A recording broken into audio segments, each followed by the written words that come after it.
fucking baby.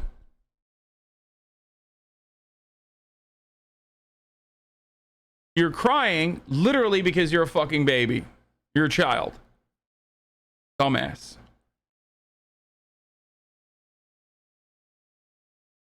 Matt Iglesias, still don't really understand why we overreacted so much to 3,000 dead on 9/11 and underreacted so much to 200x and counting fatalities from COVID.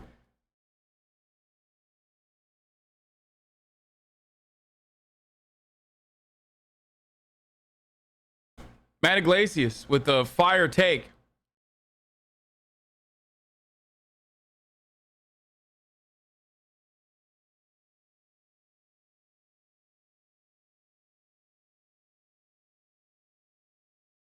Disagree we overreacted to 9/11, but agree with this take. You disagree that we overreacted to 9/11? Are you insane? What? Hello? Why do you think we just fucking pulled out of Afghanistan 20 years later, dude? America's reaction to 9/11 was the largest disagreement, the largest fucking insane overreaction of all time. He's saying he disagrees because we did overreact.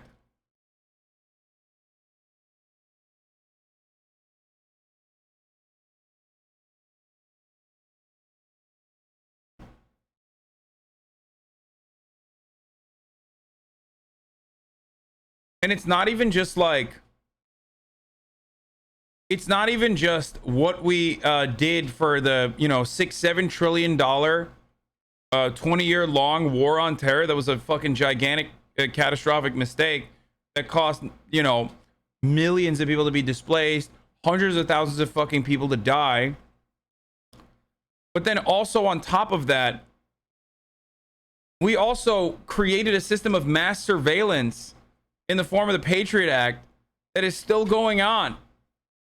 Like, that's still a thing. That's literally something that, by the way, Joe Biden took credit for being the architect of, that impacts American civil liberties too. Like, we fucked ourselves over domestically because of 9/11.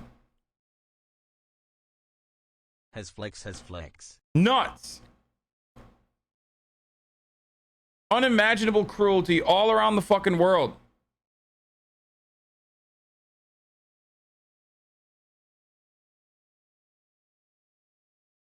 The final act of the U.S. war in Afghanistan was a drone strike in Kabul that killed 10 people. Our latest investigation shows how a man the military saw as an imminent threat, an ISIS facilitator, was actually an aid worker returning to his family. The military said it believed that Zamari Ahmadi's white Toyota Corolla, which had tracked by drone for 8 hours that day, was packed with explosives. Security camera video we obtained showed him loading it with water containers for his home. Oh my fucking god, are you serious? And a coworker fill empty containers with water. Are you fucking serious? Oh, this is so bad, dude. Oh my fucking god. Oh, this is worse than I previously thought.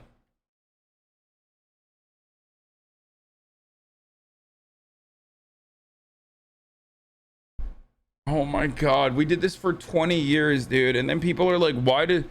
Look at the fucking Taliban.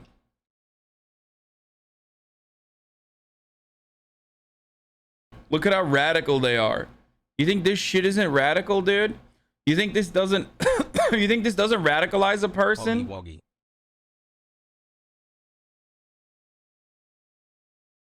You fucking drone strike one family. You're creating thousands of fucking people who are now radicalized justifiably to take up arms against the American state.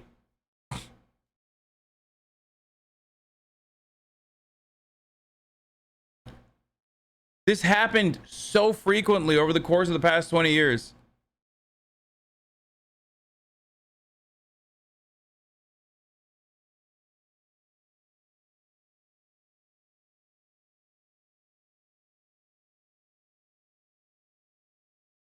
This is why I said what I said, by the way. It's like not fucking seeing that this will unironically radicalize someone into taking up arms against a fucking imperialist foreign state is psychotic.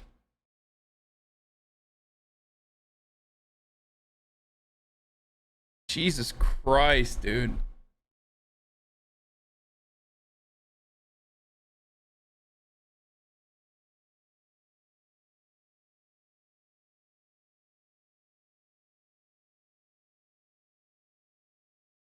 Religiously radicalized villagers are already radicalized. Dude, you try to justify your fucking hatred all you want, dude. Pogo. I'm not vaccinated. I'm fine with it. People should have the freedom to make their own choices. Of course, he's an anti-vax dumbass, dude. Religious radicalized villagers have already been radicalized. Hey, you fucking idiot. Some random goat herder, no matter how religious they are, doesn't even know you exist, doesn't even know where America is. You go to his fucking house and you blow it up so you can have like a lane that is IED free. They're gonna be like, well, fuck you. I hate this guy now. I want to fucking kill this guy now. How would you feel?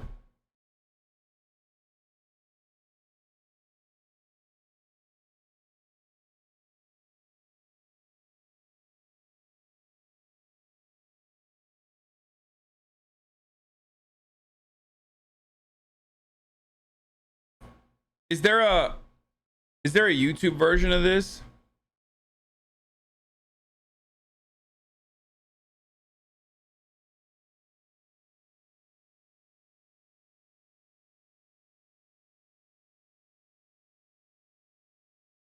I would rather watch the Hasan, it's the day before 9/11. Are you actually baiting Fox right now? I don't think Fox News is gonna fucking, I don't think people are going to.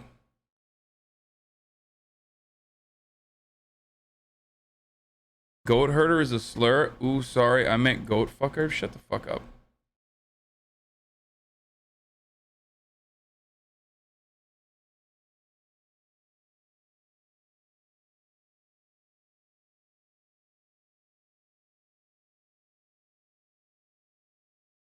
Is there a YouTube video, YouTube version of this rather than the New York Times one?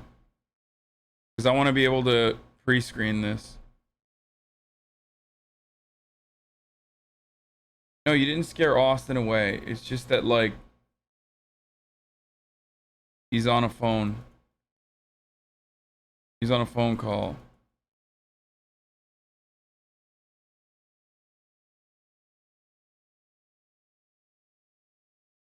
I'm trying to pre-screen it as best as I can. Hopefully there isn't, like, blood.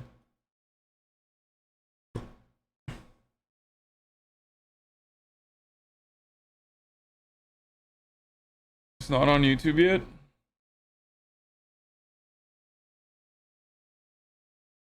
Ahmadi's explosions. There's a They show the aftermath of the explosion. I don't think they show the dead bodies. Okay.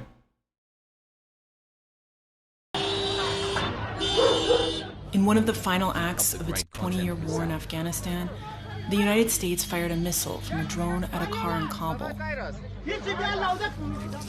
It was parked in the courtyard of a home, and the explosion killed 10 people, including 43-year-old Zamarai Ahmadi and 7 children, according to his family.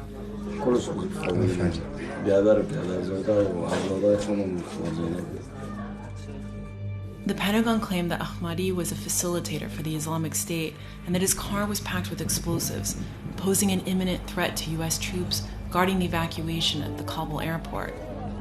The procedures were correctly followed, and it was a righteous strike. What the military apparently didn't know was that Ahmadi was a longtime aid worker who colleagues and family members said spent the hours before he died running office errands and ended his day by pulling up to his house. Hey, that's our woke general, by the way. Soon after, his Toyota was hit with a 20-pound Hellfire missile. What was interpreted as a suspicious move. Do you think that the U.S. would just really lie and just kill someone for fun? I think the United States routinely did this, so much so that we just don't care.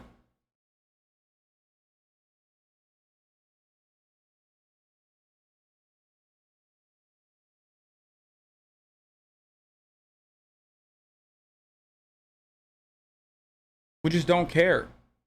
We don't care if the intelligence is fucked up.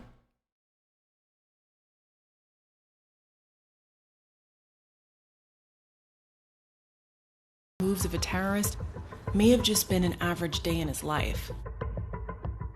And it's possible that what the military saw Ahmadi loading into his car were water canisters he was bringing home to his family, not explosives. Using never-before-seen security camera footage of Ahmadi, interviews with his family, co-workers, and witnesses, we will piece together, for the first time, his movements in the hours before he was killed.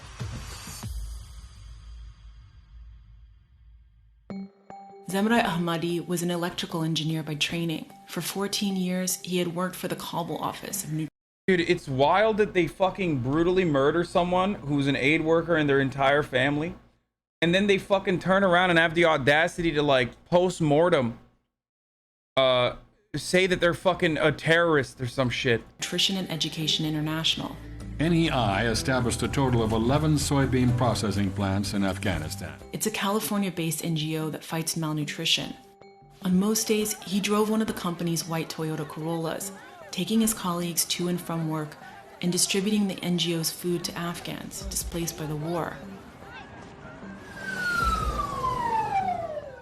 Only 3 days before Ahmadi was killed, 13 US troops and more than 170 Afghan civilians died in an Islamic State suicide attack at the airport. The military had given lower-level commanders the authority to order airstrikes earlier in the evacuation, and they were bracing for what they feared was another imminent attack. To reconstruct Ahmadi's movement on August 29th, in the hours before he was killed, the Times pieced together the security camera footage from his office with interviews with more than a dozen of Ahmadi's colleagues and family members.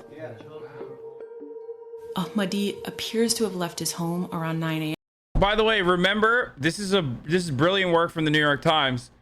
I just want to fucking have you guys remember that, like, 170 civilians died during the ISIS bombing, and we still don't know how many of them were shot and killed by the American forces in the fog of war, where they didn't know who the fuck was ISIS and who was just, you know, the Taliban, or who the fuck were just Afghan civilians. 170 civilians died. Over 200? Oh, it's more than that? I thought it was 170. Wait, what? Some of them were shot? Yes, yes. Some of them were shot. A lot of them were shot.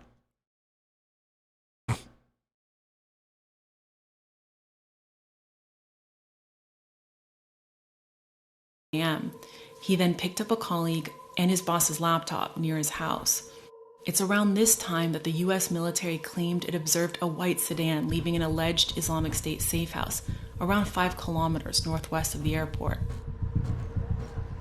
That's why the US military said they tracked Ahmadi's Corolla that day. They also said they intercepted communications from the safe house, instructing the car to make several stops. But every colleague who rode with Ahmadi that day said what the military interpreted as a series of suspicious moves was just a typical day in his life. After Ahmadi picked up another colleague, the three stopped to get breakfast, and at 9:35 a.m., they arrived at the NGO's office. Later that morning, Ahmadi drove some of his coworkers to a Taliban-occupied police station to get permission for future food distribution at a new displacement camp. At around 2 p.m., Ahmadi and his colleagues returned to the office. The security camera footage we obtained from the office is crucial to understanding what happens next. The camera's timestamp is off, but we went to the office and verified the time. We also matched an exact scene from the footage with a timestamped satellite image to confirm it was accurate. At 2:35 p.m., Ahmadi pulls out a hose, and then he and a coworker fill empty containers with water. Earlier that morning, we saw Ahmadi bring these same empty plastic containers to the office. There was a water shortage in his neighborhood, his family said, so he regularly brought water home from the office. What is this? At around 3:38 p.m., a colleague moves Ahmadi's car further into the driveway. A senior U.S. official told us that at roughly the same time, the military saw Ahmadi's car pull into an unknown compound 8 to 12 kilometers southwest of the airport. That overlaps with the location of the NGO's office, which we believe is what the military called an unknown compound. With the workday ending, an employee switched off the office generator and the feed from the camera ends. We don't have footage of the moments that followed. But it's at this time, the military said, that its drone feed showed 4 men gingerly loading wrapped packages into the car. Officials said they couldn't tell what was inside them. This footage from earlier in the day shows what the men said they were carrying. Remember how we retaliated after 13 American military members were killed in an ISIS-K bomb?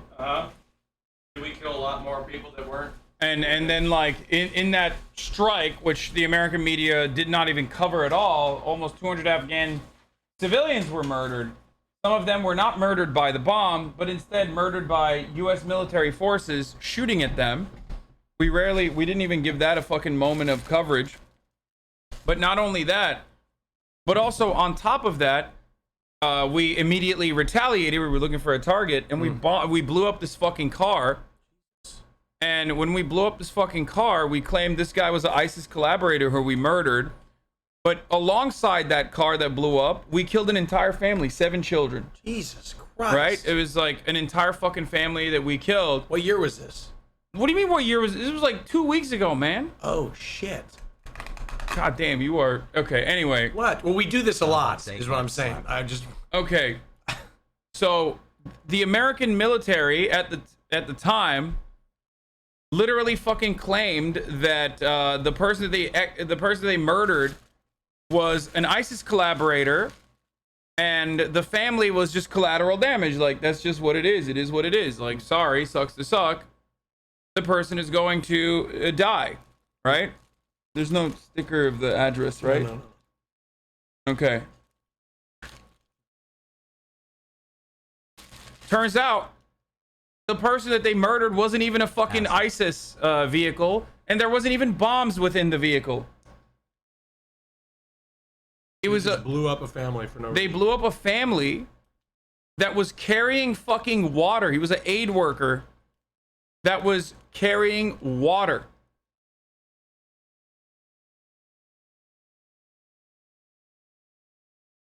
Their laptops, one in a plastic shopping bag. And the only things in the trunk, Ahmadi's coworker said, were the water containers. Ahmadi dropped each one of them off, then drove to his home in a dense neighborhood near the airport. He backed into the home's small courtyard. Children surrounded the car, according to his brother. A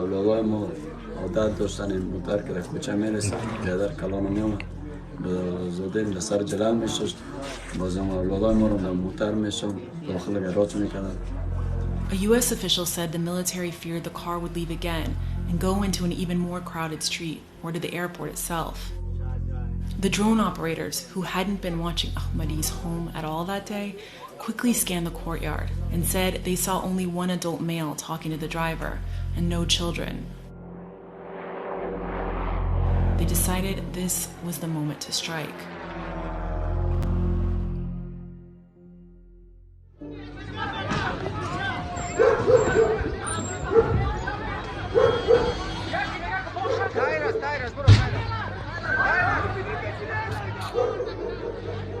A U.S. official told us that the strike on Ahmadi's car was conducted by an MQ-9 Reaper drone that fired a single Hellfire missile with a 20-pound warhead. We found remnants of the missile, which experts said matched a Hellfire at the scene of the attack. In the days after the attack, the Pentagon repeatedly claimed that the missile strike set off other explosions, and that these likely killed the civilians in the courtyard.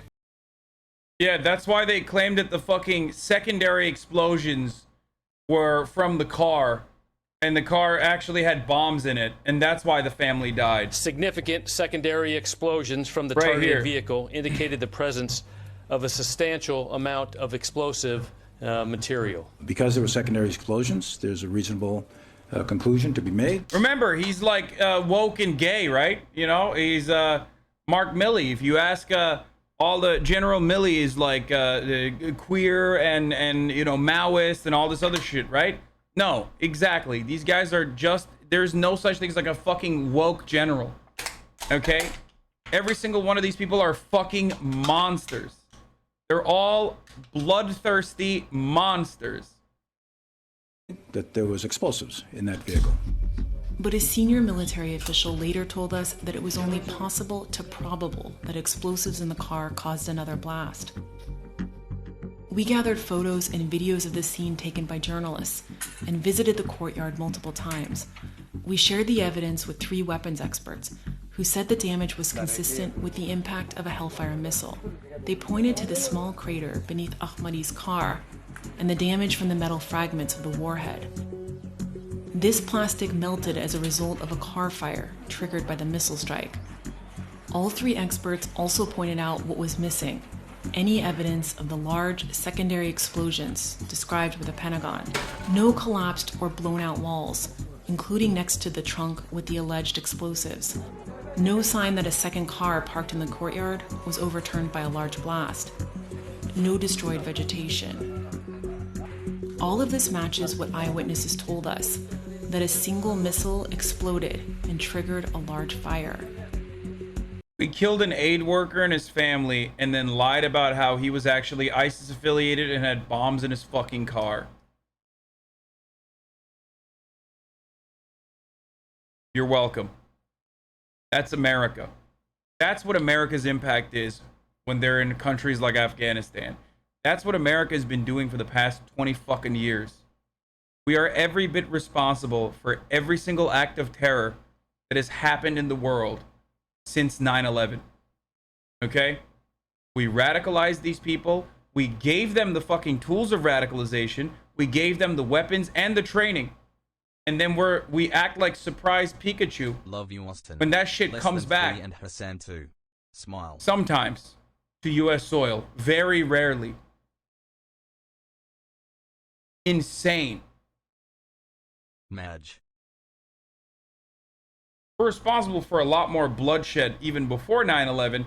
Ironically, another 9/11 is the assassination. Well, not the assassination, but like the coup d'etat of Allende's government that also happened on I was reading 9/11. about this last night and That's the crying. first You truly 9/11. are the devil. That was what we did.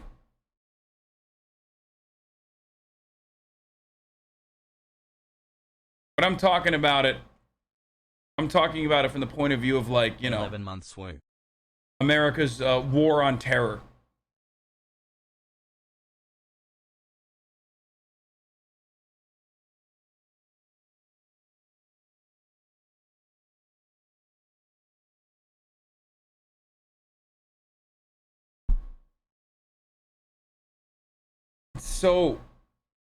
It's so fucked up, dude.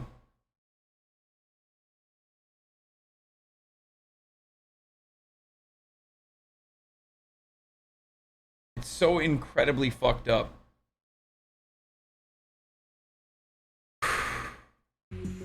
There is one final detail visible in the wreckage: containers, identical to the ones that Ahmadi and his colleague filled with water and loaded into his trunk before heading home.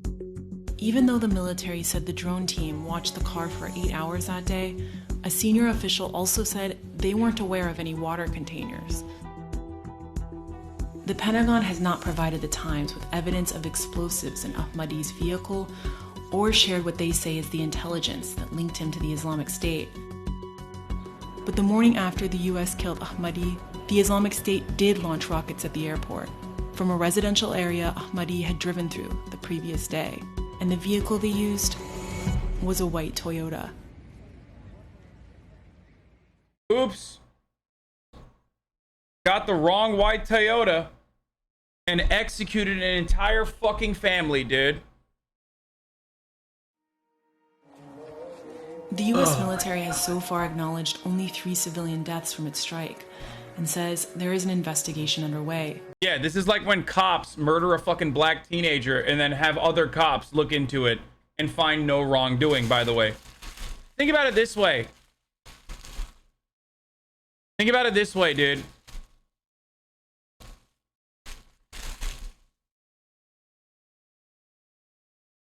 We've been getting away with this shit for so many fucking years. The media is also complicit in this. They rarely ever fucking cover it. We've been doing this for such a long time.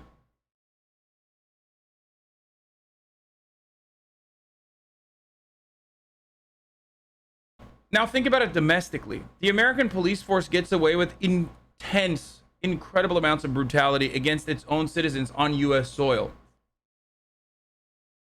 A lot of which escalated after 9/11 too. When the American police force started getting counterterrorism training from the IDF, by the way, which is a violent, brutal apartheid state, an occupying force on Palestinian soil that subjects Palestinians to endless, untold amounts of cruelty on a daily basis.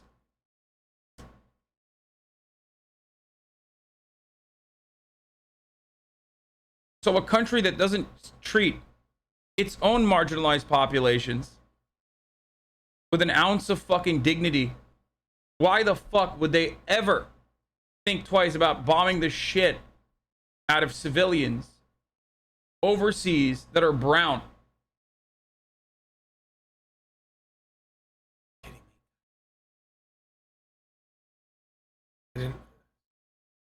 The only time Barack Obama's ever apologized for drone striking people was when an Italian and a French, I think, civilian was murdered as collateral damage. The American government has never publicly apologized for the hundreds of people that have died in Pakistan. They've never apologized for the hundreds of people that have, or thousands of people that have died in Afghanistan, in Iraq. And they will never apologize. Austin is not talking! I'm sorry. Jesus Christ. Scared the shit out of me. God damn. The fuck was that? They have also admitted to knowing nothing about Ahmadi before killing him, leading them to interpret the work of an engineer at a US NGO as that of an Islamic State terrorist. 4 days before Ahmadi was killed, his employer had applied for his family to receive refugee resettlement in the United States. At the time of the strike, they were still awaiting approval. Looking to the US for protection, they instead became some of the last victims in America's longest war.